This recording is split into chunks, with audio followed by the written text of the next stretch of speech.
We're taking our rightful share of your dad's inheritance. Get out of the house, my stepmother Diane's voice crackled through the phone, dripping with spite. It felt my heart race, but kept my voice. Steady talk to my lawyer, I replied, then ended the call. My name is Sophie Palmer, and I'm a 34-year-old financial consultant in Chicago. My father passed away 3 weeks ago after a battle with cancer, leaving behind a complex web of relationships and his considerable estate. My stepmother Diane, whom he married 5 years ago, had always resented my close relationship with him. She spent years trying to drive a wedge between us. But my father saw through her manipulations. What Diane didn't know was that my father had prepared for this exact scenario in the month before his death. As his illness progressed, we had lengthy discussions about his estate. He witnessed how Diane's behavior grew, increasingly controlling and hostile. She would try to prevent him from seeing me, claiming he needed rest, and would intercept my calls. But my father was no fool, Sophie, he had said during one of our private meetings at his office. I've seen how Diane treats you. I know what she's capable of, and I won't let her take what's rightfully yours. She had already begun working with his lawyer to ensure his assets would be protected and properly distributed according to his wishes. The family home where I grew up and where all my childhood memories lived was legally secured in my name months ago. The majority of his estate was carefully designated to me through ironclad trusts and legal documentation that left no room for manipulation. My father, ever the meticulous planner, had even recorded video testimonials explaining his decisions, anticipating that Diane might try to contest the will. Now, as I sat in my apartment looking at the phone, I couldn't help but smile at Diane's premature victory call. She had no idea that her attempt to bully me out of my inheritance was about to backfire spectacularly. My father's lawyer would be contacting her first thing in the morning with some very unwelcome news. Sometimes the best revenge is simply letting people's own actions lead to their downfall. I poured myself a glass of wine and opened my laptop to review the estate documents one more time. The next few days would be interesting, to say the least. I grew up watching my father build his real estate business from the ground up. After my mother passed away from breast cancer when I was 12, it was just the two of us for many years. We developed a special bond. He taught me everything he knew about business and finance, which eventually led to my career choice despite his busy schedule. He never missed my school events or forgot to help me with homework. Those years shaped who I am today. Everything changed when Diane entered our lives. She worked as a receptionist at one of my father's properties, and within 6 months of meeting him, they were married. I was 29 at the time, living my own life. But I noticed how quickly she tried to take control. At first, it was subtle, suggesting my father was too tired for our weekly dinners or claiming he was too busy to take my calls. But over time, her true colors showed. Diane was 15 years younger than my father, and her spending habits were outrageous. She redecorated the entire house, erasing all traces of my mother's touch. She convinced my father to buy her expensive cars and designer clothes, claiming she needed to look the part. Ash, his wife, I watched with growing concern as she isolated him from old friends and business associates, always finding fault with anyone who didn't agree with her. My father started to see through her act about 2 years ago. When his health began declining, he confided in me that he'd caught her going through his financial documents late at night and noticed her asking peculiar questions about his will and business holdings. That's when he started taking precautions. I married her because I was lonely, he admitted to me during one of his chemotherapy sessions, but I won't let my mistake hurt you. Sophie, you're my daughter, my legacy. Everything I built was meant for you. We spent his final months getting his affairs in order, making sure every detail was legally sound. He even recorded videos explaining his decisions knowing Diane would try to paint me as a manipulative daughter taking advantage of a sick man. My father was always 3 steps ahead. Even at the end, the weight of his trust in me and his determination to protect me from Diane's greed only strengthened my resolve to honor his wishes and stand my ground. As I looked through old family photos in my apartment that evening, I knew the real battle was just beginning. But I was ready. The morning after Diane's threatening call, I met with Richard, my father's longtime lawyer and friend, office. His face was grim, but determined as he shared the latest developments. Sophie, Diane's lawyer, contacted me last night. They're planning to contest the will, claiming your father wasn't of sound mind when he made the changes. Richard explained, shuffling through a stack of papers. But what they don't know is that we have everything on video. My father had insisted on recording every meeting where he discussed his estate plans clearly, stating his reasons and demonstrating his mental clarity. He'd even had his doctors document his cognitive state during these decisions. It was as if he knew exactly what Diane would try to do. They're demanding an emergency hearing. Richard continued, Diane's claiming she needs immediate access to the accounts for household maintenance. She doesn't realize all the utilities and bills have already been transferred to your name. I felt a surge of anger thinking about how Diane had treated my father in his final months, restricting his visitors, monitoring his phone calls, always hovering when I visited, but my father had outmaneuvered her. And now it was time to let his planning pay off. When's the hearing? I asked already, knowing this would be the turning point tomorrow morning. They're pushing for speed, which will actually work in our favor. They haven't had time to fabricate any evidence, and we have everything documented. Richard smiled slightly. Your father was brilliant. Sophie, he knew exactly what he was doing. That night, I couldn't sleep. I kept thinking about my father's last days and how Diane had tried to control every aspect of his life. She'd even attempted to prevent me from seeing him in the hospital, claiming he needed rest. Little did she know that during those precious final moments, he and I had already set everything in motion. Pulled out the last birthday card he gave me, reading his message. Again, sometimes, Sophie, the best revenge is letting people trip over their own greed tomorrow. Diane would learn exactly what that meant. As I prepared the documents for the hearing, I felt a mix of sadness and determination. This wasn't just about the inheritance anymore. It was about honoring my father's final wishes and standing up to the woman who had tried to come between us. The morning of the hearing arrived with a tension-filled atmosphere. At the courthouse, Diane sat across the aisle with her lawyer, wearing an expensive black dress and a confident smirk. She'd even brought her adult children, probably hoping to paint herself as the grieving widow surrounded by loving family. I noticed how they whispered and glanced in my direction, clearly expecting an easy victory. Don't let them rattle you, Richard whispered as we waited for the judge.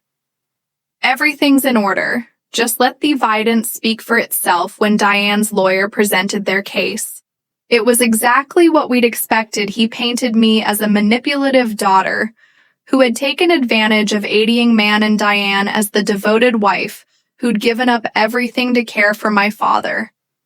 He even had the audacity to suggest that my father's mental state had been compromised by his illness and medication. Your Honor, he declared dramatically, Mrs. Palmer simply wants what her husband would have wanted for to maintain the lifestyle they shared and to protect the family home they built together.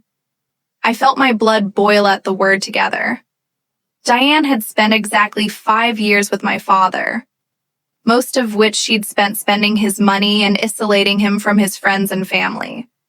She'd contributed nothing to the business or home he'd spent 30 years building. Richard remained calm as he stood to present our evidence, Your Honor.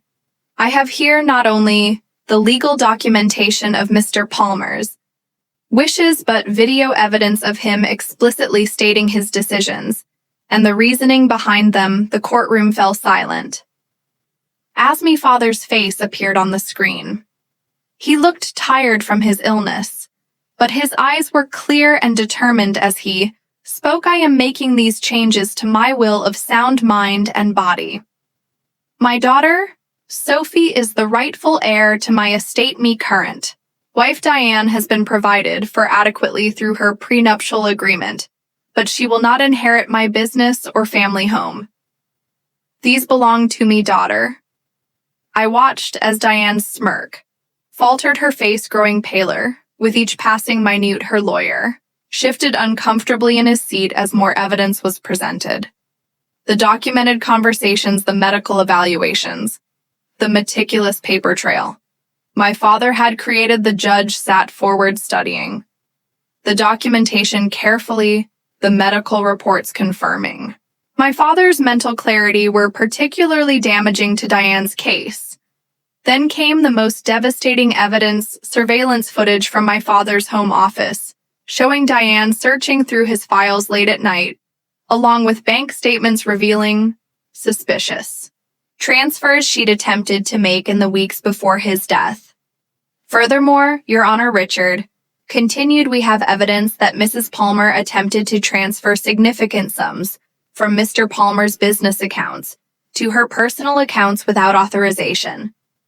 Just days before his passing, Diane's face turned from pale to crimson. Her lawyer leaned over to whisper something urgently in her ear, but she brushed him off, standing up. Abruptly, he promised me everything. She burst out, losing her composure completely. Sophie manipulated him against me. I deserve that house. I wash his wife. Mrs. Palmer, please be seated, the judge ordered sternly. Your outburst isn't helping your case. I remained silent, watching as Diane's carefully constructed facade crumbled. Her children looked embarrassed, avoiding eye contact with everyone in the courtroom. The whispers among the observers grew louder as Diane continued to protest. Richard then presented the final piece of evidence, a video recorded just 2 weeks before my father's death, where he explicitly detailed his concerns about Diane's behavior and his reasons for the estate planning decisions.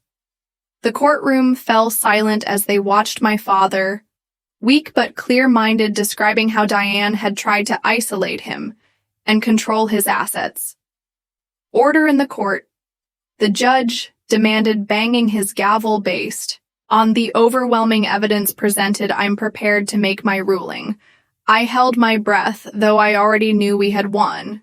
The extensive preparation my father had done left no room for doubt. Still, hearing the judge officially declare that all of my father's final wishes would be upheld felt like a weight lifting from my shoulders. Furthermore, the judge added, looking directly at Diane, any attempts to contest this ruling will result in a thorough investigation into the suspicious financial activities brought to light today. Do I make myself clear? The judge's words echoed through the courtroom as Diane slumped in her chair. Finally silent, her lawyer quickly gathered his papers, already knowing they'd lost completely. But what happened next was even more satisfying than the verdict itself. The court also orders a full audit of all financial transactions made by Mrs. Palmer during her marriage to the deceased. The judge continued, given the evidence of attempted unauthorized transfers, this matter will be referred to the appropriate authorities for investigation. Diane's face drained a fall color. Her children, who had been so smugly confident earlier, were now quickly leaving the courtroom, not even waiting for their mother. The carefully crafted image of the grieving widow had shattered completely, revealing the truth my father had known all along. As we left the courthouse, Richard handed me a sealed envelope "Your father asked me to give you this after the hearing," he said. Quietly inside was a letter my father had written, along with photos of us from when I was young, standing proud in front of our first real estate project. "Together, my dearest Sophie," the letter began. "If you're reading this, then everything has gone according to plan. I knew Diane would show her true colors eventually. While I regret bringing her into our lives, I never doubted your strength or intelligence. The business is yours now, everything we built together. You were always my true partner in this journey." I felt tears welling up as I read his words, but they weren't tears of sadness. My father had given me one final gift. Not just the inheritance, but the satisfaction of seeing justice served through careful planning and foresight. He'd ensured that the truth would prevail that evening as I sat in my father's study. Now my study, I noticed Anne's designer bag still sitting in the corner. She would need to collect her personal belongings soon, but that would be her final visit to the house that had never truly been hers. 2 weeks after the hearing, I began the process of going through my father's belongings. Each room held memories, but his study affected me the most. Sitting at his desk, I found myself surrounded by 30 years of business records, family photos, and personal mementos. It was here that had taught me about real estate, showing me property assessments and explaining market trends when I was barely old enough to understand. Diane had scheduled a time to collect her things, supervised by our lawyers as I prepared for her final visit. I discovered something interesting. Hidden compartment in my father's desk, containing a journal he documented everything: Diane's manipulation attempts, her secret phone calls, her late nights. Nooping through his files, he'd known exactly who she was, but had played along while protecting what mattered most. The police investigation into Diane's financial activities revealed even more than we'd expected. She'd attempted to transfer nearly $300, 000, from my father's accounts. In his final weeks, the detective assigned to the case found similar patterns in her past relationships. She had a history of targeting wealthy older men, though none had been as prepared as my father. I threw myself into running the business, expanding on the foundation my father had built. The employees welcomed me warmly. Many had known me since childhood and had witnessed my father grooming me for leadership. They shared stories about how he'd proudly shown them photos of my college graduation, my first real estate deal, my successes. One evening, while reviewing some old contracts, I received an unexpected call from Thomas, one of Diane's children. "Sophie," he said hesitantly, I wanted to apologize. We knew what our mother was doing, but we didn't stop her. Your father was a good man who deserved better." His words surprised me, but they also brought a sense of validation. Even Diane's own children had seen through her act. Thomas explained that she'd pulled similar schemes before targeting wealthy older men. My father had been different, though. He'd seen it coming and had outmaneuvered her completely.